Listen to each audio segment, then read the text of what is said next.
ایمان کسے کہتے ہیں؟ ایمان یقین کرنے کو کہتے ہیں، ٹرسٹ کرنا، کسی پر بھروسہ کرنا، اعتماد کرنا۔ اب کس پر بھروسہ کرنا اور کس پر یقین کرنا؟ تو اسلام یہ بتاتا ہے کہ اللہ کو ایک مان کر اس پر یقین رکھنا یہ ایمان ہے، اس کی کتابوں کو، اس کے رسولوں کو، اس کے فرشتوں کو، قیامت کے دن کو، تقدیر کو، مرنے کے بعد دوبارہ اٹھنے کو، ان تمام معاملات کو اگر کوئی دل سے یقین کرتا ہے تو اسی کو کہتے ہیں یہ ایمان ہے۔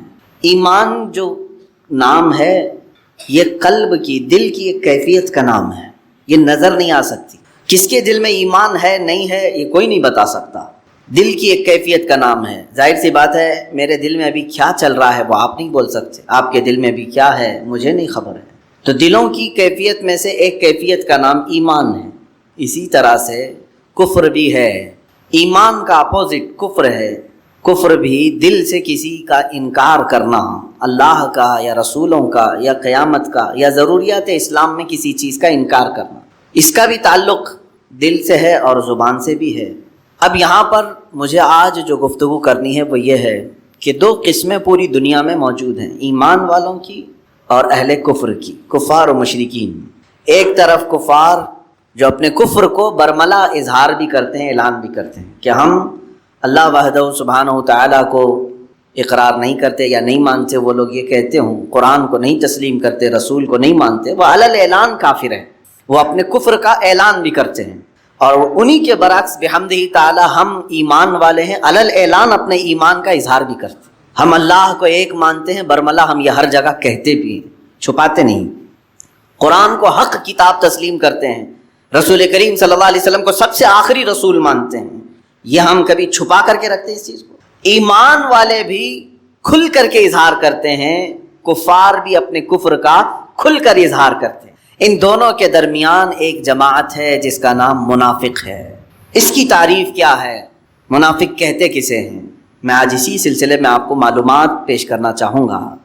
فرمایا گیا کہ جو دل میں ہے اسے ظاہر نہ کرے، جو دل میں رکھا ہے اسے ظاہر نہ کرے، بلکہ جو دل میں موجود ہے اس کے خلاف بیان کرے، اسی کو منافق کہتے ہیں۔ دل میں کفر ہے، دل میں اسلام کا بغض ہے، عداوت ہے، دشمنی ہے، لیکن زبان سے کچھ اور باتیں کہتا ہے، اس کو منافق کہتے ہیں۔ منافق جو لفظ ہے یہ عربی سے بنا ہوا ہے، نفق سے یا نافقہ سے۔ عربی کی لغت اگر ڈکشنری دیکھیں تو آپ کو پتہ چلے گا کہ ایک جنگلی چوہا جس کے دو منہ ہوا کرتے ہیں اس کو نافقہ کہتے ہیں۔ جنگلی چوہا جس کو گوہ بھی کہتے ہیں، اس کے دو منہ ہوا کرتے تھے، ہوتے بھی ہوں گے، ہم نے تو دیکھا نہیں، لیکن لغت میں یہ بتایا گیا ہے کہ اس کے دو منہ ہوتے ہیں، کبھی ادھر سے کبھی ادھر سے کھاتا ہے۔ تو اسی طرح منافق کی دو صورتیں ہوتی ہیں، دو شکلیں ہوتی ہیں، کبھی وہ ایمان ظاہر کرتا ہے اور کبھی کفر ظاہر کرتا ہے۔ اور نفق کہتے ہیں ٹنل کو، عربی میں جو ٹنل ہوتی ہے نا، انڈر گراؤنڈ گاڑیاں جاتی ہیں، اس کو نفق کہتے ہیں عربی میں۔ اور نفق کے بھی دو منہ ہوتے ہیں، ایک طرف سے گاڑی نکلتی ہے، داخل ہوتی ہے، اور دوسری طرف سے گاڑی نکلتی ہے۔ اس کو ٹنل آپ انگلش میں کہتے ہیں اور اسی کو عربی میں نفق کہتے ہیں۔ اسی نفق سے منافق بنا ہے۔ کیوں نفق سے منافق کیسے؟ اس لیے کہ منافق جو ہے ایک راستے سے اسلام میں داخل ہوتا ہے، دوسرے راستے سے اسلام سے خارج بھی ہو جاتا ہے۔ وہ مجمع عام میں مسلمانوں کے ہاں لا الہ الا اللہ پڑھتا ہے اور کفار و مشرکین کے پاس جا کر ان کے خداؤں کی پوجا بھی کرتا ہے۔ تو یہ منافق ہے، ایک راستے سے داخل ہوا ٹنل کی طرح اور دوسرے راستے سے نکل بھی جاتا ہے۔ یہ سب سے ڈینجر قسم ہے منافقت کی۔ اب آپ کو اندازہ ہونا چاہیے، سورہ بقرہ ہم شروع کرتے ہیں، قرآن کی ابتدائی سورت، سورہ فاتحہ کے بعد جو سب سے پہلی سورہ ہے کون سی ہے؟ سورہ بقرہ۔ سورہ بقرہ جب آپ تلاوت کریں گے تو شروع سے لے کر کے جو آیتیں آئی ہیں، الف لام میم ذالک الکتاب لا ریب فیہ ھدی للمتقین، یہاں سے لے کر کے 5 آیتیں کنٹینیو ایمان والوں کی شان میں آئی ہیں۔ یؤمنون بالغیب، یہ غیب پر ایمان لاتے ہیں ایمان والے لوگ، اللہ کو دیکھے نہیں پھر بھی ایمان لاتے ہیں۔ یقیمون الصلاۃ، نمازوں کو قائم کرتے ہیں، اور اللہ نے انہیں جو کچھ بھی دیا ہے وہ اس میں خرچ کرتے ہیں، اور جو اللہ نے ان پر اتارا ہے کتابوں میں اس پر یہ یقین رکھتے ہیں۔ اولئک علی ھدی من ربہم واولئک هم المفلحون، یہی ہدایت پر ہیں اور یہی اللہ کی بارگاہ میں کامیاب بھی ہیں۔ 5 آیتیں ایمان والوں کے لیے ہوئی، 5 آیتیں ایمان والوں کے لیے۔ اس کے بعد پھر آیتیں ہیں کفار و مشرکین کے لیے۔ ان الذین کفروا سواء علیہم اانذرتہم ام لم تنذرہم لا یؤمنون، ختم اللہ علی قلوبہم وعلی سمعہم وعلی ابصارہم غشاوہ ولہم عذاب عظیم. اللہ فرماتا ہے جو لوگ کفر کر چکے اب ان کے لیے اے محبوب برابر ہے، ان کو آپ ڈرائیں نہ ڈرائیں وہ ایمان نہیں لائیں گے. کون؟ کافروں کے لیے. اللہ ان کے دلوں پر مہر لگا چکا ہے، ان کے دلوں میں کوئی بات حق کی پہنچتی نہیں ہے، ان کے کانوں پر پردہ ہے، ان کی آنکھوں پر پردہ ہے. یہ کس کے لیے کہا گیا؟ کفار کے لیے. اب میں ترتیب آپ کو بتا رہا ہوں. سورہ بقرہ جو شروع کی سورہ ہے قرآن کی، شروع سے لے کر 5 آیتیں مومنوں کی شان میں آئی، 2 آیتیں کافروں کے مذمت کے لیے بیان کی گئی. وَمِنَ النَّاسِ مَن يَقُولُ، یہاں سے آیتیں شروع ہوتی ہیں، دوسرا رکوع شروع ہوتا ہے. یہاں سے لے کے کنٹینیو 13 آیتیں صرف منافقوں کے متعلق بیان فرمائیں. اللہ رب العزت نے 13 آیتیں کنٹینیو منافقین کے متعلق آئی ہیں. اس سے اندازہ ہو سکتا ہے کہ یہ کفار و مشرکین سے بھی زیادہ ڈینجر قسم کی ایک جماعت ہے، کیونکہ کفر ظاہر ہے اور اسے ہم پہچانتے ہیں، شرک ظاہر ہے اور ہم اسے پہچانتے ہیں، لیکن منافقت ایک ایسی قسم ہے جو ہمارے درمیان ہو تو ہم کو بھی نہیں معلوم، کافروں کے درمیان ہو تو کافروں کو بھی نہیں معلوم. یہ دونوں کو دھوکہ دینے والی جماعت ہے. اسی لیے قرآن میں اللہ نے فرمایا یخادعون اللہ والذین آمنوا، یہ اللہ کو دھوکہ دینے کی کوشش کرتے ہیں اور ایمان والوں کو. وما یخدعون الا انفسهم، لیکن ساتھ میں رب تعالیٰ نے یہ بھی فرمایا وہ سوائے اپنی جان کے کسی کو دھوکہ دے ہی نہیں سکتے، وہ خود اپنے آپ کو دھوکہ دے رہے ہیں. منافق کی پہچان کیا ہے؟ احادیث کریمہ میں بیان کی گئی ہیں. علامات بہت ساری اس کی ہیں، مشہور علامات میں ذکر کرتا ہوں. اللہ کے نبی صلی اللہ تعالیٰ علیہ وسلم نے فرمایا آیت المنافقی ثلاثۃ. اے مسلمانوں، آج میں یہ قسم آپ کے سامنے جو بیان کر رہا ہوں، ڈر جاؤ اس بات سے کہ کہیں نفاق نہ آ جائے ہمارے. اس لیے کہ کفر آپ سے نہیں ہوگا، شرک نہیں ہوگا، آپ اس سے گھبراتے ہیں، دور بھاگتے ہیں، لیکن منافقت ایک ایسی چیز ہے کب تمہارے دلوں میں آ جائے پتہ بھی نہیں چلتا. کیسے آتی ہے وہ میں بتاتا ہوں. منافقت کی 2 قسمیں بیان کی گئی ہیں، ایک نفاق عملی ہے، ایک نفاق اعتقادی ہے. عقیدے میں منافق بھی ہوتا ہے اور عمل میں بھی منافق ہوتا ہے. دونوں چیزوں کی تشریح میں کروں گا. پہلی چیز تو میں یہ بتاتا ہوں کہ کیوں یہ منافقت کے متعلق میں نے آج موضوع کو چھیڑا ہے، کیونکہ رب تعالیٰ نے جہاں دردناک عذابات کا ذکر فرمایا ہے قرآن پاک میں، جہنم کے 5ویں پارے کی اخیر صفحے کی آیت ہے سورہ نساء میں. اللہ تعالیٰ فرماتا ہے ان المنافقین فی الدرک الاسفل من النار. اللہ فرماتا ہے جہنم کے سب سے نچلے طبقے میں ہم منافقین کو رکھیں گے. سب سے نیچے والا طبقہ. یہ نیچے والے طبقہ کیوں کہا گیا؟ اس لیے کہ وہاں سے نکلنے کی کوئی صورت ہی نہیں ہے. وَلَن تَجِدَ لَهُمْ نَصِيرًا. اللہ فرماتا ہے ہرگز ان کے لیے کوئی مددگار وہاں نہیں پہنچے گا، نہ ان کی آواز کہیں کسی دوسرے تک پہنچے گی. یہ کس کے لیے؟ منافقین کے لیے. جہاں کافروں کے عذاب کی بات آئی ہے، عذاب عظیم آیا ہے، عذاب علیم ہے، عذاب مہین ہے، لیکن منافقین کے متعلق کہا گیا جہنم کے سب سے نچلے طبقے میں وہ رہیں گے، سب سے نیچے والے حصے میں رہیں گے. عزیزان گرامی اوقات، منافقت کیسے ہے اس کے متعلق آیتیں بھی ہیں. پوری سورہ منافقون آ گئی 28ویں پارے، پوری سورہ ہے منافقون. اذا جاءك المنافقون قالوا نشهد انك لرسول الله قالوا نشهد انك لرسول الله والله يعلم انك لرسوله والله يشهد ان المنافقين لكاذبون. یہاں سے سورہ شروع ہو رہی. کیسے آتے ہیں منافق؟ حضور صلی اللہ علیہ وسلم سے رب تعالیٰ فرما رہا ہے اے محبوب، منافقین آپ کے پاس آتے ہیں اور یوں کہتے ہیں ہم گواہی دیتے ہیں کہ آپ اللہ کے رسول ہیں. یہ کہتے ہیں آپ اللہ کے رسول ہیں، اور رب تعالیٰ فرماتا ہے اللہ ضرور جانتا ہے کہ آپ اللہ کے رسول ہیں، لیکن اللہ اس بات کی گواہی دیتا ہے کہ منافق جھوٹ بول رہے ہیں. وہ آپ کو آخری رسول نہیں تسلیم کرتے ہیں، وہ تو صرف جنگوں میں موجود مال غنیمت حاصل کرنے کے لیے آپ کے پاس آ رہے ہیں. جب دیکھا اسلام کا بول بالا تو جماعتوں میں شریک ہو گئے، اور جب دیکھا کہ اسلام پر کوئی مصیبت آئی تو یہاں سے چھوڑ کر چلے گئے. اس طرح کی مثالیں مدینہ طیبہ میں بہت مرتبہ ہوئیں.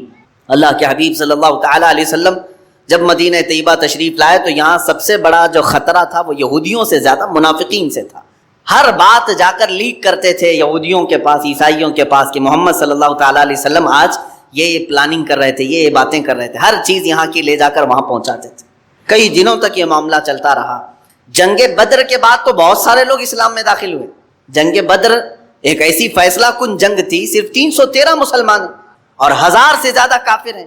313 کو جب فتح عظیم مل گئی تو ان لوگوں نے سوچا کوئی تو طاقت ہے ان کے پاس، ساتھ ہو جانا چاہیے. جنگ بدر کے بعد بہت مسلمان ہوئے، بہت مسلمان ہوئے. اور وہی جنگ احد ایک ہی سال کے بعد ہوئی. اب مسلمانوں کی تعداد 1000 سے زیادہ تھی. جب 313 تھے سال بھر پہلے، اب سال کے بعد 1000 سے زیادہ تھی تعداد. اب کی بار جب کفار و مشرکین آئے تو مسلمانوں کو شکست ہوئی. یہ اللہ تعالیٰ کی طرف سے آزمائش تھی کہ یہاں پر منافقین کو اب باتیں بنانے کا موقع مل گیا. جتنے وہ مال غنیمت لوٹنے کے لیے اسلام لائے تھے وہ سب میدان چھوڑ کر بھاگ آئے، مدینہ طیبہ کی طرف آئے اور کہنے لگے کیا ہم نہیں کہتے تھے کہ یہ کمزور لوگ ہیں، ان کے ساتھ نہیں ہونا چاہیے، ہمارا سب برباد ہو جائے گا. مدینہ طیبہ واپس لوٹ آئے. یہ منافقت کی اقسام تھیں میرے عزیزو. اسی طرح یہ معاملہ چلتا رہا جنگ خندق میں بھی کئی منافقین حضور صلی اللہ تعالیٰ علیہ وسلم کو چھوڑ کر صرف یہ بات کہہ کر کے آئے ہمارے مدینے میں عورتیں تنہا ہیں، ہم آپ کے ساتھ نہیں کھڑے ہو سکتے، دشمن کا خطرہ ہے، ہماری عورتیں بغیر گھر کے ہیں، بغیر چھتوں کے ہیں، ہم ان کے پاس جا رہے ہیں. اللہ کے حبیب صلی اللہ تعالیٰ علیہ وسلم کو اور ان کے جانثار صحابہ کو چھوڑ کر یہ پوری منافقین کی جماعت چلی گئی. یہ حضور صلی اللہ علیہ وسلم کے زمانے سے چل رہی بات. میرے عزیزو اب میں منافقت کی اقسام بتاتا ہوں کہ ہمیشہ جس کی فطرت میں غدر ہے، دھوکہ ہے، وعدہ خلافی ہے، سمجھ لو کہ اس کے اندر نفاق آ گیا ہے، منافقت اس کے اندر آ گئی. علامتیں میں بتاتا ہوں، بخاری شریف کی بھی حدیث ہے. اللہ کے حبیب صلی اللہ علیہ وسلم فرماتے ہیں آیت المنافق ثلاثۃ، منافق کی علامتیں 3 ہیں، 3 مشہور علامتیں. اذا حدث كذب واذا اؤتمن خان واذا وعد خلف، او كما قال النبی صلی اللہ علیہ وسلم. فرماتے ہیں اس کی پہلی علامت یہ ہے کہ جب بات کرے گا تو جھوٹ بولے گا. دوسری علامت یہ اس کے پاس اگر امانت رکھو گے تو کھا جائے گا، خیانت کرے گا. تیسری علامت یہ ہے کہ جب بھی وعدہ کرے گا تو مکر جائے گا، وعدہ خلافی کرے گا. یہ تو منافق کی اقسام بتائی گئی ہیں. جھانک کر کے دیکھ لو کہیں ان تینوں میں ہم تو نہیں پڑے ہوئے ہیں، مبتلا تو نہیں ہو گئے کہیں. خاص طور پر تاجر لوگوں سے، بزنس کرنے والوں سے مخاطب ہو کر کے بزرگوں نے فرمایا تمہیں کثرت سے جھوٹ کا سامنا کرنا پڑتا ہے، اور اس جھوٹ پر اگر تم نے کنٹینیو مداومت اختیار کر لی تو تم منافقت کے سٹیج پر پہنچ جاؤ گے. منافق کی ایک علامت یہ ہے کہ اپنی بات کو منوانے کے لیے بار بار قسمیں کھاتا ہے. اللہ کی قسم، کعبے کی قسم، قرآن کی قسم، کثرت سے وہ قسمیں کھاتا ہے منافق. اور جب بھی اس کے پاس کوئی امانت رکھی جائے تو خیانت کرتا ہے، صحیح طریقے سے اس کو نہیں لوٹاتا. امانت بہت قسم کی ہے میرے عزیزوں، صرف پیسہ ہی امانت نہیں ہے، کسی کی باتیں بھی تمہارے پاس امانت ہوتی ہیں، کسی کا مال تمہارے پاس امانت ہے، کسی کی بیٹی تمہارے پاس امانت ہے، کسی کے بچے تمہارے پاس امانت ہے. امانت کی بہت ساری قسمیں، اس میں خیانت کرنے والا منافق کی علامتوں میں شامل ہو گیا. اور جب کبھی وعدہ کرے تو وعدہ خلافی کرتا ہے. وعدہ کرتا ہے کہ میں فلاں تاریخ کو آپ کو پیسے دے دوں گا، میں فلاں تاریخ کو آپ سے ملاقات کر لوں گا، فلاں تاریخ کو یہ کام کر لوں گا، اور پھر مکر جاتا ہے. فرمایا گیا اس کے اندر منافقت آ گئی ہے. یہ نفاق کی 3 بڑی علامتیں ہیں، بڑی علامتیں ہیں. اب جو 13 آیتیں میں نے جس کا ذکر کیا سورہ بقرہ میں، شروع سے لے کر دوسرے رکوع سے تیسرے رکوع تک اگر آپ پڑھیں گے، اللہ تعالیٰ نے صاف صاف ان کے طریقے بیان کیا ہے. یہ خود میں خوش رہتے ہیں کہ ہم سب کو دھوکہ دے رہے ہیں، ہم صحیح ہیں باقی سب غلط ہیں، ہم سب کو ٹوپی پہنا چکے ہیں، وہ یہ خیال میں رہتے ہیں. اللہ ان کی اس چیز کو مسلمانوں کے سامنے کھل کر کے بیان کیا ہے. وہ خود اپنے زوم میں مبتلا رہتے ہیں کہ ہم سب کو دھوکہ دے رہے ہیں، حالانکہ اللہ ان کے دھوکے سے ہر مسلمان کو بچاتا بھی ہے. اللہ تعالیٰ محفوظ رکھتا ہے. اگر منافقین کے دھوکے سے ہم محفوظ نہیں رہتے تو یہ کب کے اسلام کی جڑیں کاٹ چکے ہوتے ہیں، کیونکہ یہ چوہے کی طرح داخل ہوتے ہیں جماعتوں میں اور قطر بھی نہیں کرتے ہیں. اگر ان کو کامیاب ہی ہونا ہوتا تو 14 صدیوں تک اسلام کا یہ پودا نہیں لہلہا رہا ہوتا. یہ کاٹ چکے ہوتے، یہ اپنی تمام تر کوششیں کر چکے ہوتے ہیں. بظاہر یہ کامیاب دکھتے ہیں لیکن مولا تعالیٰ ان کو خائب و خاسر اور ذلیل کرتا ہے ہر زمانے میں، ہر زمانے میں. میرے عزیزو، منافقت سے ہمیشہ بچنے کی کوشش کرو اور دعا کرتے رہو کہ اللہ میرے دل میں کبھی منافقت نہ آئے. یہ آتی کیسے ہے؟ اس کا سارا دار و مدار محبت رسول پر ہے. اگر یہاں ہلکی سی بھی بات خرابی آ گئی تو سیدھے اس کے اندر منافقت آ جائے گی. اگر نبی کی بات کو، میرے آقا صلی اللہ تعالیٰ علیہ وسلم کی بات کو ہلکا سمجھ لیا، کمتر سمجھ لیا، سمجھ لو کہ وہ گر گیا ایمان کے درجے سے اور منافقین میں آ گیا. ایک صحابی ہیں حضرت عمرو بن سعید رضی اللہ تعالیٰ عنہ. عمرو بن سعد یا عمرو بن سعید ہیں. یہ ان کا چچا تھا جلاس. یہ دونوں لوگ مدینہ طیبہ کے کنارے رہتے تھے. جلاس جو ہے حضور صلی اللہ تعالیٰ علیہ وسلم کی مجلس میں ہمیشہ حاضر رہنے والا، اور وہ اپنے چھوٹے بھتیجے کو عمر کو لے کر کے بارگاہ رسول صلی اللہ تعالیٰ علیہ وسلم میں حاضر ہوتا تھا. جب بھی حضور صلی اللہ تعالیٰ علیہ وسلم کے جماعت میں حاضر ہو تو یہاں پر جو باتیں سنی جاتی تھی اس پر عمل کرنے کی کوشش کرتے. عمیر بن سعد، عمیر بھتیجے کا نام، یہ چھوٹی عمر کے تھے. چچا خود ہاتھ پکڑ کر کے بارگاہ رسول میں لے کر کے آتا. ایک دن ایسا ہوا کہ چچا نہیں آیا، جلاس بن سویت یہ نہیں آیا، بھتیجا عمیر بن سعد یہ بارگاہ رسول میں حاضر رہا. اور حضور اکرم صلی اللہ علیہ وسلم نے اس دن ایک بشارت سنائی، اے لوگوں، ان قریب اللہ تعالیٰ قریش پر ہمیں فتح عظیم عطا کرے گا اور ہم خانہ کعبہ شان سے داخل ہوں گے. حضور صلی اللہ علیہ وسلم جب یہ بشارت دیے، چھوٹی عمر تھی عمیر بن سعد کی، خوشی سے دوڑتے ہوئے آئے اور اپنے چچا جلاس بن سویت کو آ کر کے کہا، چچا معلوم ہے آپ کو آج اللہ کے رسول صلی اللہ علیہ وسلم نے کیا فرمایا؟ کیا کہا اللہ کے رسول نے فرمایا کہ ان قریب اللہ قریش پر انہیں فتح عظیم عطا کرے گا، شان سے وہ داخل ہوں گے. جلاس بن سویت نے کہا ہے اگر محمد کو فتح ہو گئی تو ہم گدھے سے بدتر کہلائیں گے. دل کا منافق تھا، حضور صلی اللہ علیہ وسلم کے بارے میں کہہ گیا، جبکہ وہ مجلس رسول میں کنٹینیو حاضر ہونے والا شخص اور اپنے بھتیجے کو پکڑ کر کے لانے والا شخص. عمیر بن سعد نے کہا، چچا آپ ہی تو مجھے لے کر جاتے تھے. کہا لے کر جاتا تھا لیکن بڑی بڑی باتیں مت کرو، محمد کی بات اور ہے، قریش کی بات اور ہے. عمیر بن سعد وہاں سے فوراً بھاگتے ہوئے نکل آئے کہ چچا کا دماغ خراب ہو گیا ہوگا، یا تو یہ اب تک نہیں جانتے تھے. اب بتائیں، بھتیجا خود چچا کی منافقت کو نہیں سمجھ پا رہا تھا. عمیر بن سعد بارگاہ رسول میں حاضر ہوئے، صحابہ بیٹھے ہوئے تھے، یہ چھوٹی عمر کے تھے، بڑے صحابہ تھے. حضور صلی اللہ علیہ وسلم کی بارگاہ میں کھڑے ہو کر کے بار بار کچھ کہنے کی بات کر رہے ہیں، کچھ عرض کرنے کی بات کر رہے ہیں، موقع نہیں مل پا رہا ہے. جلاس کو اپنے چچا کو بول کر کے آئے تھے، میں آج تیرا بھانڈا پھوڑوں گا، پوری طرح سے تیری پول کھولوں گا، حضور اکرم صلی اللہ علیہ وسلم کی بارگاہ میں جا کر بیان کروں گا. وہ گھبرا بھی گیا لیکن بچہ اب دوڑتے ہوئے آ گیا. اب یہاں پر تھوڑی دیر کے بعد بار بار وہ اٹھ رہے ہیں، اپنی گردن اٹھا رہے ہیں، تو حضور نے فرمایا کیا کہنا اٹھاؤ. حضور صلی اللہ علیہ وسلم نے موقع دیا تو کھڑے ہوئے کہا کہ حضور ایک بات عرض کرنی ہے، میرا چچا منافق ہے. جلاس بن سویت، سب کے کان کھڑے ہو گئے. جلاس بن سویت سب کی نظر میں ایک نیک شخص تھا، عمر والا شخص تھا، پابندی صوم و صلات، نماز اور روزوں کا بڑا پابند شخص. اور ایک بچہ ایسا کہ صحابہ نے بٹھا دے، بیٹھ جا، لگتا ہے اس کے چچا نے مارا ہو رہا ہوگا، اس کے خلاف آ کے شکایت کر دیا، بیٹھ جاؤ. پھر وہ کھڑے ہوئے کہ نہیں یا رسول اللہ صلی اللہ علیہ وسلم، میں گواہی دیتا ہوں. حضور صلی اللہ تعالیٰ علیہ وسلم بھی دیکھتے رہے ان کی طرف. بولو. اسی اسنا میں جلاس بن سویت دوڑتا ہوا آ گیا، چچا بھی آ گیا، آیا دیکھا کہ شکایت کرنے کے لیے میرا بھتیجا کھڑا ہے، روتے روتے آیا بارگاہ رسول میں. کہا یا رسول اللہ صلی اللہ علیہ وسلم، آج گھر میں یہ تاخیر سے آیا، میں نے ایک تماچا لگایا تو یہ کہا کہ میں تمہارے خلاف حضور سے شکایت کرتا ہوں، پتہ نہیں میرے بارے میں کیا آ کر کے کہا آپ سے. صحابہ نے کہا نہیں، ہم کہہ رہے تھے کچھ تو گھر میں جھگڑا ہوا ہوگا اور یہ آ کر کے اس پر اتنا بڑا الزام لگا دیا. یہ عمیر بن سعد رونے لگ گئے. چھوٹی عمر کے ہیں اور ایک طرف یہ منافق ہے، دوسری طرف بڑے بڑے صحابہ کو قائل کرنا ہے، ان کو کنونس کرنا ہے. لیکن اللہ کے نبی صلی اللہ تعالیٰ علیہ وسلم دلوں کے حالات کو جانتے تھے. اللہ کے نبی صلی اللہ علیہ وسلم نے فرمایا عمیر تم بولو، تمہاری بات کیا ہے. عمیر بن سعد نے پوری بات بتائی. میں مجلس سے اٹھ کر کے جب گیا تو میرے چچا نے ایسی ایسی بات کہی. اللہ کے حبیب صلی اللہ تعالیٰ علیہ وسلم نے اپنی گردن جھکا لی، ان کی برات میں کچھ نہیں کہا، عمیر بن سعد کی حمایت میں ایک جملہ بھی نہیں فرمایا. صحابہ جواب کے انتظار میں. جلاس کھڑا ہے، اچانک جبرائیل امین آیت لے کر کے آ گیا، وَلَقَدْ قَالُوا كَلِمَةَ الْكُفْرِ وَكَفَرُوا بَعْدَ إِسْلَامِهِمْ. اللہ نے فرمایا اے حبیب یہ سچ کہہ رہا ہے، یہ کافر ہو چکا ہے اسلام لانے کے بعد، جو آپ کی شان میں گستاخی کر رہا تھا. قرآن کی آیت آئی 10ویں پارے میں، اللہ تعالیٰ کے حبیب صلی اللہ علیہ وسلم نے فرمایا عمیر بن سعد کی گواہی اللہ نے قبول فرمائی ہے. عزیزان گرامی وقار، کسی بھی منافق کو اگر آس پاس پاؤ تو کھل کر کے اس کا اظہار کرو. کوئی تمہاری بات مانے نہ مانے، اللہ تمہاری تائید میں ہے، اللہ تمہاری حمایت میں ہے. اسی لیے میں آج کہتا ہوں منافقین اگر ہماری جماعت میں کہیں نظر آئے تو اس کا اظہار ہو، بتا دیا جائے کہ اے مومنین ان منافقین سے بچو جو بظاہر تمہیں اسلام کے نام پر گمراہ کریں گے اور لے جا کر کے کسی اور کی گود میں ڈال دیں گے، تمہیں جہنم کے راستے پر لگا دیں گے.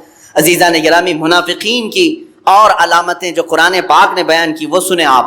اللہ کے حبیب صلی اللہ تعالیٰ علیہ وسلم نے ایک وقت ایسا بھی آیا کہ جب مدینہ رسول میں مسجد نبوی میں نام لے لے کر کے حضور صلی اللہ علیہ وسلم نے ان کو اٹھایا. اب آپ یہ کہتے ہوں گے کہ کسی بھی جماعت کے خلاف، کسی بھی مکتب فکر کے خلاف آپ لوگ کیوں بولتے ہیں؟ میرے عزیزو سنو، باضابطہ مدینہ طیبہ میں مسجدیں بھی بننے لگی تھیں، ایک مسجد نبوی ہے، اور منافقین جب کھل کر کے کچھ نہیں کر پا رہے تھے تو ایک مسجد انہوں نے الگ سے بنانا شروع کیا، ایک الگ سے اپنا مرکز بنا رہے تھے، اور مسجد قباء کے قریب، کہ وہاں سارے لوگ اپنے جمع ہو کر کے گرو گھنٹہ فیصلے کریں گے حضور صلی اللہ علیہ وسلم کے خلاف۔ اس کو مسجد ضرار کہتے ہیں، قرآن پاک میں ہے۔ اور انہوں نے حضور صلی اللہ علیہ وسلم کی بارگاہ میں کیا بہانہ پیش کیا؟ کہا کہ ہم کو لمبا ہوتا ہے مسجد نبوی آنے کے لیے، مسافت زیادہ ہے، ہم وہیں پر نماز پڑھ لیں گے، اپنی جماعت کر لیں گے، کبھی کبھار آپ کے پاس آئیں گے، یہ بہانہ کر کے مسجد بنائیں۔ لیکن اس مسجد میں فتنے ہوتے تھے، سوائے رسول پاک کی گستاخی کے اور کچھ نہیں ہوتا تھا۔ وہاں پر ہمیشہ مسلمانوں کو توڑنے کی باتیں ہوتی تھیں، وہ مسلمان ہی تھے، بظاہر چہرے سے مسلمان تھے، حضور صلی اللہ علیہ وسلم کے پیچھے نمازیں پڑھتے تھے اور وہاں بیٹھ کر کے فیصلے اس طرح کے کرتے تھے۔ ظاہر سی بات ہے اللہ رب العزت نے قرآن میں آیت نازل فرمائی، والذین اتخذوا مسجدا ضرارا وکفرا وتفریقا بین المؤمنین، وہ لوگ جنہوں نے مسجد بنائی ہے ضرر دینے کے لیے، مسلمانوں کے درمیان فرقہ بنانے کے لیے، لمن حارب اللہ ورسولہ، جو لوگ اللہ اور اس کے رسول سے جنگ کرنا چاہتے ہیں، اللہ نے اپنے حبیب صلی اللہ علیہ وسلم کو حکم دیا کہ اس مسجد کو ڈھا دیا جائے، ختم کر دیا۔ حضور اکرم صلی اللہ علیہ وسلم اپنے صحابہ سمیت تشریف لائے اور اس مسجد کو بنیادوں سے ختم کر دیا۔ اس کو تو میں نام سے مسجد کہہ رہا ہوں، حقیقت میں وہ مسجد ہے ہی نہیں تھی، مسجد نہیں، مسجد کسے کہتے ہیں؟ اسی کی آیت میں 11ویں پارے میں اللہ نے فرمایا لَمَسْجِدٌ أُسِّسَ عَلَى التَّقْوَى، مسجد وہ ہے جو تقوی کی بنیاد پر رکھی جائے، اللہ رب العزت اور اس کے حبیب صلی اللہ علیہ وسلم کے عشق اور محبت کی بنیاد پر رکھی جائے، وہ مسجد ہے۔ اور جس مسجد میں منافقت ہو، وہ چاہے 10 مینار والی ہو کہ 14 مینار والی ہو، اسے مسجد نہیں کہا جائے گا۔ جہاں سے محبت رسول صلی اللہ تعالیٰ علیہ وسلم کی خوشبو آتی ہے، وہ مسجد اگر جھونپڑی میں بھی ہو تو وہ مسجد ہے، وہ حرم ہے۔ اور اگر بغض رسول اور عداوت رسول جس جگہ سے سنائی دے رہا ہو، وہ مسجد نہیں کہلائے گی میرے عزیزو، ایک پکی عمارت ہے بس، اور کچھ نہیں۔ اس طرح سے اللہ کے رسول صلی اللہ علیہ وسلم کو اس کو ختم کرنے کا حکم دیا گیا۔ اسی لیے میں نے پچھلے جمعہ بھی کہا تھا، اقبال نے جو بات کہی وہ بہت سچ کہی، آبروئے ماں ز نام مصطفیٰ، ہماری سب کی آبرو عزت کس سے جڑی ہوئی ہے؟ نام مصطفیٰ سے۔ اس میں اگر ذرا برابر بھی کمی آ گئی تو سمجھ لو نہ تم مسلمان ہو نہ تم انسان ہو، تمہاری کوئی حیثیت نہیں ہے۔ اسی لیے اقبال نے یہ بھی کہا ہے بمصطفیٰ برسا خیش کے دی ہما اوست، اپنے آپ کو نبی کونین صلی اللہ علیہ وسلم تک پہنچا دو، اس لیے کہ یہی اصل دین ہے۔ تم اگر ان کی ذات تک پہنچ گئے یہی دین ہے۔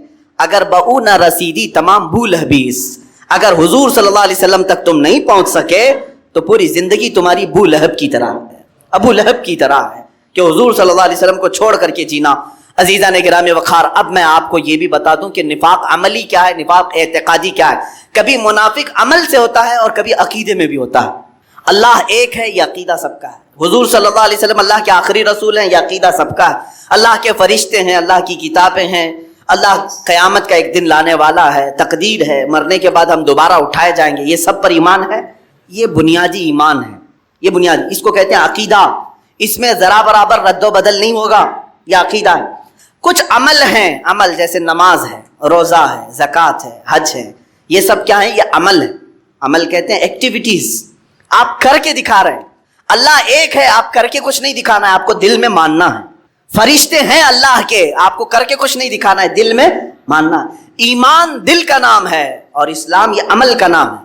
عمل میں اگر کوتاہی کرتا ہے کوئی بندہ تو بزرگوں نے فرمایا کہ اس کے اندر عمل کا منافق آ گیا ہے۔ یعنی ایمان تو دل میں ہے، کہتا ہے اللہ میرا سب سے بڑا ہے، لیکن اسی کی عبادت میں نہیں آتا، تو گویا کہ یہ عمل کا منافق ہے، عملی منافقت اس کے اندر آ رہی ہے۔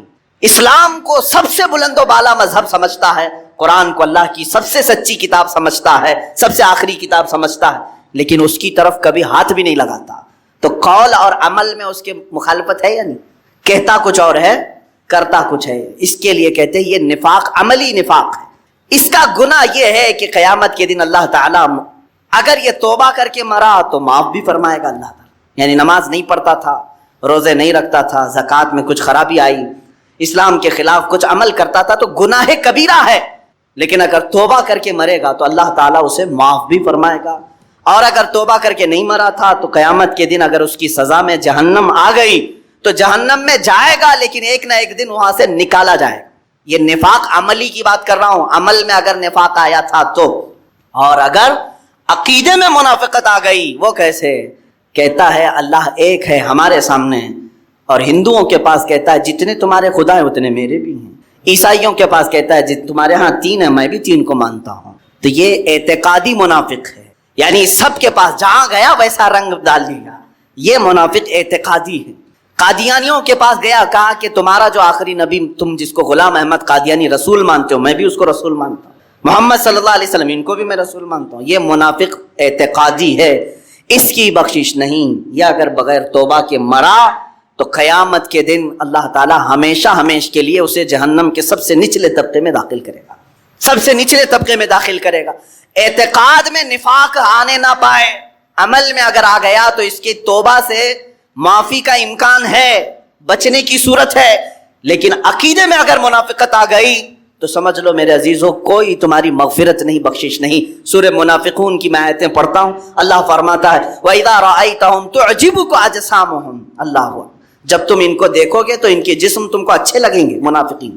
وَإِن يَقُولُوا تَسْمَعْ لِقَوْلِهِمْ كَأَنَّهُمْ خُشُبٌ مُّسَنَّدَةٌ، اللہ فرماتا ہے جب وہ بولیں گے تو تم کو ان کی باتیں اچھی لگنے لگیں گی، وہ ایسا ٹال مٹول کر کے بولیں گے کہ تم کو ان کی باتیں اچھی لگیں گی۔ ظاہر سی بات ہے اگر صحیح صحیح باتیں ہم بتائیں گے تو کڑوی لگیں گے، ہم عیبوں پر اگر انگلی رکھیں تو کڑوی لگیں گے، سود کے خلاف بولیں تو بڈی خور ناراض ہیں، شراب کے خلاف بولو تو شرابی ناراض ہے۔ یہ تمام چیزیں تو ہمارے ساتھ ہوتی رہتی ہیں میرے عزیزوں۔ لیکن منافق کرتا کیا ہے؟ کہے تم اپنے اپنے کاموں میں لگے رہو، میں اپنے کام میں لگوں، سمجھوتا کرتا ہے، میں تم کو برا نہیں کہوں گا، تم مجھے برا مت کہنا، یہ سمجھوتا کر کے چلتا ہے منافق۔ قرآن کہہ رہا ہے جب بھی وہ بات کرے گا تو تم کو اچھا لگے گا، کیوں؟ تمہاری بیماریوں کا وہ ایک بار بھی ذکر نہیں کرے گا، وہ کبھی نہیں بولے گا کہ تم بیمار ہو دل سے، تمہارے اندر خرابیاں ہیں، نہیں بتائے گا، اس لیے تم کو اس کی باتیں اچھی لگنے لگیں گی۔ ہماری باتیں کڑوی اس لیے لگیں گی، ظاہر سی بات ہے کہ تمہارے اندر موجود خرابیوں پر اگر ہم انگلی رکھیں گے، کسی کو غصہ آتا ہے، کوئی اگر ایکسپٹ کرتا ہے تو اچھی بات۔ اور آگے سنو یحسبون کل صیحۃ علیہم ھم العدو، اللہ فرما رہا ہے کہ یہی تمہارے سب سے بڑے دشمن ہیں، ان سے بچو اپنے آپ، بچاؤ اپنے آپ۔ اور اللہ تعالیٰ فرماتا ہے کہ رسول انہیں جب بلاتے ہیں آ جاؤ تو یہ اپنا منہ پھیر لیتے ہیں، ہم کو رسول کی ضرورت نہیں۔ اور اللہ تعالیٰ فرماتا ہے سواء علیہم استغفرت لہم ام لم تستغفر لہم لن یغفر اللہ لہم، اے رسول آپ ان کو بلا کر کے بخشش کی دعا کریں یا نہ کریں، اللہ ان کو کبھی معاف نہیں کرے گا۔ لن یغفر اللہ لہم، اللہ فرماتا ہے ہرگز ہرگز اللہ انہیں معاف نہیں کرے گا۔ یہاں تک کہ منافقین کے لیے جتنا سخت تیور قرآن کی آیتوں میں ہے، آپ دیکھیں 10ویں پارے کی آیت ہے، اللہ فرماتا ہے وَلَا تُصَلِّ عَلَىٰ أَحَدٍ مِّنْهُمْ مَاتَ أَبَدًا وَلَا تَقُمْ عَلَىٰ قَبْرِهِ، اے رسول ان منافقین میں سے جب کبھی کوئی مر جائے تو اس پر نماز نہ پڑھنا۔ حضور کو حکم ہو گیا، اللہ کے نبی کو جو رحمت للعالمین ہے، اللہ تعالیٰ فرماتا ہے ہرگز ان پر جنازہ نہ پڑھنا، وَلَا تَقُمْ عَلَىٰ قَبْرِهِ، اور نہ ہی اس کی قبر کے پاس کھڑے ہونا۔ منافق کے لیے اتنا سخت تیور ہے قرآن پاک میں، کیوں؟ یہ ہمیشہ اسلام کی جڑیں کاٹنے کی کوشش کرتا رہا، لوگوں کو ورغلاتا رہا، اسلام کے خلاف ان کے دلوں میں زہر گھولتا رہا۔ میرے عزیزو یہ تمہیں معلوم نہیں پڑتا زندگی بھر، اس لیے ایسوں کی دوستی سے محفوظ رہو جو اسلام کی خرابیاں بیان کرنے کے لیے بیٹھتے ہیں۔ میں تو کہتا ہوں بہت ساری مجلسوں میں یہ شکایتیں بھی ہوتی رہتی ہیں، کل ہی میرے ساتھ ایک ایسا معاملہ ہوا، ارے ہم سنیوں کا معاملہ ایسا ہے، اتنے خراب ہو گئے اتنے خراب ہو گئے، کیوں تم لوگوں کے ذہن و دماغ میں سنیت کو خراب کرنے کی کوشش کر رہے ہو؟ دوسروں کی تعریف بیان کرنا، اہل سنت و جماعت کو کمتر بیان کرنا، یہ منافق ہے، منافق ہے جو تمہیں راہ راست سے ہٹانے کے لیے اس کی کمزوریاں بیان کرے گا۔ سیم اس کی مثال یوں ہے، سمجھ لیجئے میں ایک مدرسے میں پڑھ رہا ہوں، جی جان سے پڑھ رہا ہوں، اچھی پڑھائی ہو رہی تھی، لیکن آپ آئے گھنٹہ بیٹھ کر کے میرے دماغ میں باتیں ڈالنے لگے، اس مدرسے کی یہ خرابی ہے، یہ خرابی ہے، یہاں ایسا پکتا ہے، یہاں ایسا ہوتا ہے، دماغ گھوم گیا۔ ارے نہیں، دوسری جگہ جاتے ہیں، ہمارے طلبہ کے ساتھ ہوتا ہے ایسا، اکثر چھوڑ دیتے ہیں، دوسری جگہ جا کر دیکھتے ہیں۔ اسی طرح کا معاملہ منافقین تمہارے دین کے ساتھ کرتے ہیں۔ سنیت، اہل سنت، یہ دیکھو یہ کیا کیا کر رہے ہیں۔ میرے عزیزو اہل سنت و جماعت لوگوں کا نام نہیں ہے، عقیدے کا نام ہے۔ لوگ سب شرابی ہو جائیں، اہل سنت و جماعت پر کچھ فرق نہیں پڑے۔ اہل سنت و جماعت حقانیت کا نام ہے، حقانیت کا نام ہے۔ لوگوں میں اگر خرابی آ گئی تو اس سے اس کا کیا فرق؟ سورج پر اگر آپ الزام لگائیں گے تو یہ بے وقوفی ہے. سورج کا اپنا کوئی قصور نہیں ہے. سورج جیسا چمکتا ہے ویسے ہی چمکتا رہے گا. اہل سنت و جماعت ایمان، دین، اسلام اسی طرح سے ایک روشن چیز ہے. ہاں اس کے اجالے میں رہنے والے اگر پورا اجالا نہیں پائے تو اس میں سورج کا کیا قصور ہے؟ اب مثال میں آپ کو بتا رہا ہوں. سورج نکلا ہے، آپ گھر میں سارے دروازے بند کر کے بیٹھے ہوئے ہیں اور کوس رہے ہیں سورج کو. صبح سے ابھی تک سورج آیا ہی نہیں اور اس سورج سے میرا کوئی فائدہ ہی نہیں. ایسا ہے سورج، ویسا ہے سورج. میاں تو اپنے دروازے کیوں بند کیا؟ قصور تیرا ہے. دوسرا ایک آدمی باہر بیٹھا ہے آنکھ بند کر کے، صبح سے آنکھ بند کر کے بیٹھا ہوا اور کہہ رہا ہے سورج بالکل اچھا نہیں، سورج بالکل اچھا نہیں، کبھی اس سے اجالا دکھتا ہی نہیں. سورج کا کیا قصور ہے؟ تو صبح سے آنکھیں بند کر کے بیٹھا ہے. اسی طرح دین اسلام چمکتا ہوا وہ سورج ہے. تم اگر اپنے دل کے دروازے بند کر کے بیٹھے رہو گے ہو سکتا ہے تمہیں فائدہ نہ پہنچے. اسلام کا اس سے کوئی قصور نہیں. میرے عزیزو، اس طرح کی جماعتوں میں منافقین آتے ہیں اور تمہیں ہماری کمیاں اور خرابیاں بتا کر کے اس سے دل برداشتہ کرنے کی کوشش کرتے ہیں. اس وقت دعا یہ کرنا، یا مقلب القلوب ثبت قلبی علی دینک. یہ میرے آقا صلی اللہ علیہ وسلم دعا فرماتے تھے، اے دلوں کو پھیرنے والے خدا، میرے دل کو اپنے دین پر ہمیشہ قائم رکھ، میرے دل کو ہمیشہ اپنے دین پر قائم رکھ. ہم نے پھرتے ہوئے لوگوں کو بہت دیکھا ہے جو تیرے در سے یار پھرتے ہیں. اعلیٰ حضرت فرماتے ہیں جو تیرے در سے یار پھرتے ہیں در بدر یوں ہی خار پھرتے ہیں. وہ ایک بار پھر گئے در بدر خار پھرتے ہیں.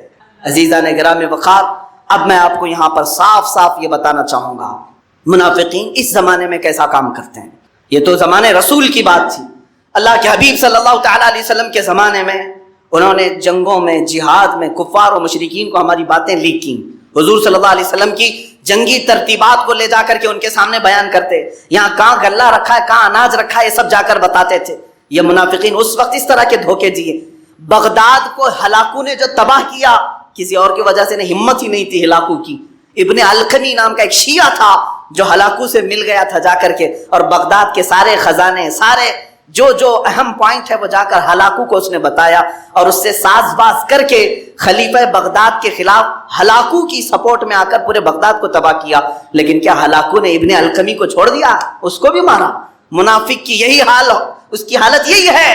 وہ ساتھ تو دیتا ہے دشمنوں کا لیکن خود بھی اپنے آپ کو بچا نہیں پاتا، خود اپنے آپ کو بچا نہیں پاتا، خود بھی اسی آگ میں جھلس جاتا ہے. اسی طرح میرے عزیزو، اب ہمارے دور میں اگر کوئی بھی اس طرح منافقت کی صفت لے کر کے، چاہے وہ جبہ پہنے، قبہ پہنے، ٹوپی پہنے، امامہ پہنے، اور چاہے کہیں سے بھی کوئی بات لے کر کے آئے، صرف یہ دیکھنا کہ یہ مجھے مدینہ رسول تک پہنچا رہا ہے یا پھر کفار و مشرکین کی تھیلی میں ڈالنے جا رہا ہے. وہیں تم فیصلہ کرنا. اگر یہ مجھے سیاست کی بات کر کے، حکومت میں عہدے دلانے کی بات کر کے، یہاں سے سبسڈی لانے کی بات کر کے مجھے قائل کرنے کی کوشش کر رہا ہے تو گویا کہ مجھے بکرا بنا کر کسی کافر کے جھولے میں ڈالنا چاہ رہا ہے. تم برملا یہ کہو ہم تو بازار مصطفیٰ میں بکنے والے لوگ ہیں. کسی ایسے پیر کے ہاتھ بھی ہم نہیں لگیں گے جو ہمیں لے جا کر کے مودی کے ہاتھ میں بیچنا چاہے. ہم کسی ایسے شیخ کو بھی نہیں مانتے جو کسی ایسی ظالم حکومت کے پنجوں میں بیٹھ کر کے تلوے چھاٹتا ہو. عزیزان گرامی، یہ منافقین کی وہ جماعت ہے. میں برملا اظہار کرتا ہوں اس بات کا کہ مسلمانوں پر آج کے حالات میں کس قدر سختیاں ہیں کس کو نہیں معلوم. جو فلسطین کے نہتے بچوں کا قتل عام کر رہے ہیں ان اسرائیل سے ہاتھ ملانے والا مسلمان ہے، مسلمان ہے. یہ یو اے ای کے جتنے بھی بڑے بادشاہ ہیں یہ منافقت کی اعلیٰ قسموں میں آ گئے ہیں. سعودی کے حکام یہ منافقین جو مسجد حرم کے ممبر سے امام کو یہ خطبہ دینے لگاتے ہیں کہ اسرائیل کے لیے اب تعلقات استوار کر دیا جائے. ایک بار بھی انہوں نے فلسطین کے حق میں نہیں کہا کہ وہاں کے بچے مارے جا رہے ہیں. تمہارے اندر اسلام اور مسلمانوں کی ہمدردی نہیں، کفار اور مشرکین کو گلے لگانے کی ہمدردی زیادہ ہے. عزیزان گرامی وقار، 400 کے قریب علماء اسلام کو سعودی عرب نے جیل میں رکھا ہے. جنہوں نے اپنے خطبے میں رد کیا ان کو جیل میں بند کر دیا گیا. اور امریکہ کا صدر ٹرمپ آتا ہے تو اتنے سونے سے اسے لاد دیا جاتا ہے. سعودی عرب کے ایک شخص نے مجھے کہا تھا تقریباً انہوں نے اپنے 10 سال کے حج کی کمائی صرف اس صدر کو دے دیا ہوگا. انہوں نے اس کو کتنے کلو سونے کی تلوار دی اور جتنے آئے تھے ان کو سب کو گھڑیاں 250 لوگوں کو مہنگی گھڑیاں اور ایک ایسی جہاز جس میں 70 کمرے موجود ہیں، یہ سب گفٹ کے طور پر دیا ہے کس کو؟ مسلمانوں کے قاتل، فلسطین کو اجاڑنے والے ٹرمپ۔ اور کبھی ایک طرف دیکھو تو ائمہ کرام، علماء اسلام کو جیل کی سلاخوں میں بند رکھا گیا، جو دعوت اسلام دیتے تھے انہیں آج بھی سڑایا جا رہا ہے جیلوں میں۔ اس کو کہتے ہیں میرے عزیزو منافقت، جو دولت اور ہوس اور لالچ کی وجہ سے اسلام کے یہ دشمن ہیں، ان کے سفید جبوں کو نہ دیکھنا، ان کے اقال اور ان کی تمام شماغ کو نہ دیکھنا۔ یہ وہ لوگ ہیں جو قاتلین مسلمین ہیں، مسلمانوں کے قاتل، اور انہی کی ریال پر پلنے والے یا ڈالر پر پلنے والے یا پاؤنڈ پر پلنے والے دنیا میں زرخرید پیر بھی ہوتے ہیں، خریدے ہوئے ٹٹو ہوتے ہیں، اور خریدے ہوئے کئی عالم بھی ہوتے ہیں جو مسلمانوں کے درمیان اختلاف پیدا کرنے کی کوشش کرتے ہیں۔ تم آپس میں لڑتے رہو، بھڑتے رہو، ایک دوسرے کو قتل کرتے رہو، اور یہ بیٹھ کر کے گدیوں میں مسکراتے رہیں گے، ہم نے تو اپنا کام کر دیا۔ آپ کتاب پڑھ لینا، موجود ہے۔ ہیمفرے ایک یہودی تھا، وہ مسلمان بن کر کے تقریباً 25 یا 30 سال اس نے خدمات کیا، کہاں کہاں، ترکی میں، عراق میں۔ وہ خود اپنی داستان لکھا ہے ہیمفرے، اس کتاب کا نام ہیمفرے کے اعترافات، کافی سال پہلے میں نے پڑھا تھا۔ اس نے کہا میں مشن پر نکلا تھا، میں نے حدیث پڑھا، قرآن پڑھا، تفسیر پڑھا، سب پڑھا، اور پھر مسلمانوں کی مسجد میں بیٹھا اور درس بھی دیا مسلمانوں کو۔ بصرہ اور کوفہ کے مسلمانوں میں شیعہ اور سنی کی لڑائی میں نے خود شروع کرائی تھی، اس نے اعتراف کیا۔ اس طرح میرے عزیزو ان منافقین کو پہچاننے کی ضرورت ہے۔ عبداللہ بن سبا وہ ایسا منافق ہے جس نے شیعہ جماعت کو وجود میں لایا، یہ وجود میں لایا ہے۔ مسلمانوں میں کوئی فرقہ نہیں تھا، کوئی جماعتیں نہیں تھی، یہ لے کر کے آئے۔ آپ کب تک اس طرح سوتے رہیں گے؟ اپنوں میں سے کیوں نہیں پہچانتے آج؟ ایک بات یاد رکھنا، دین اسلام کے متعلق اعلیٰ حضرت رضی اللہ تعالیٰ عنہ نے فرمایا ہے کہ اگر حضور اکرم صلی اللہ تعالیٰ علیہ وسلم کی محبت کو چھوڑ کر کوئی تمہیں گستاخ رسول سے ہاتھ ملانے کی بات کرے، دین اسلام کے مخالفین سے ہاتھ ملانے کی بات کرے، اعلیٰ حضرت نے اپنی کتابوں میں لکھا پھر چاہے وہ تمہارا کتنا ہی عزیز کیوں نہ ہو، تمہارا باپ ہی کیوں نہ ہو، اسے ایسے نکال کر پھینکو جیسے دودھ میں سے مکھی کو نکال کر پھینکا، تمہارا اس سے کوئی تعلق نہیں ہونا چاہیے۔ ہمارا رشتہ رسول کریم صلی اللہ تعالیٰ علیہ وسلم سے۔ ارے میاں، ہمارے ہاں تو قانون ایسا چلا ہے اہل سنت و جماعت مارا متحرہ کے وہ سادات اعظام جہاں سے اعلیٰ حضرت بیعت ہوئے، خاندان میں کچھ لوگ شیعہ ہوئے تو خاندان کے ہی سادات نے علل اعلان یہ ذکر فرمایا کہ ان کا ہمارے خاندان سے کوئی تعلق ہی نہیں ہے، جبکہ وہ اس خاندان کے لوگ تھے۔ ختم کر دیا کہ جب تمہارا رشتہ ہمارے سے خون کا ہے تو ظاہر سی بات ہے اس سے افضل رشتہ محبت رسول کا ہے، اگر اس میں کمی آئی تو تمہارا ہمارے خاندان سے کوئی تعلق نہیں۔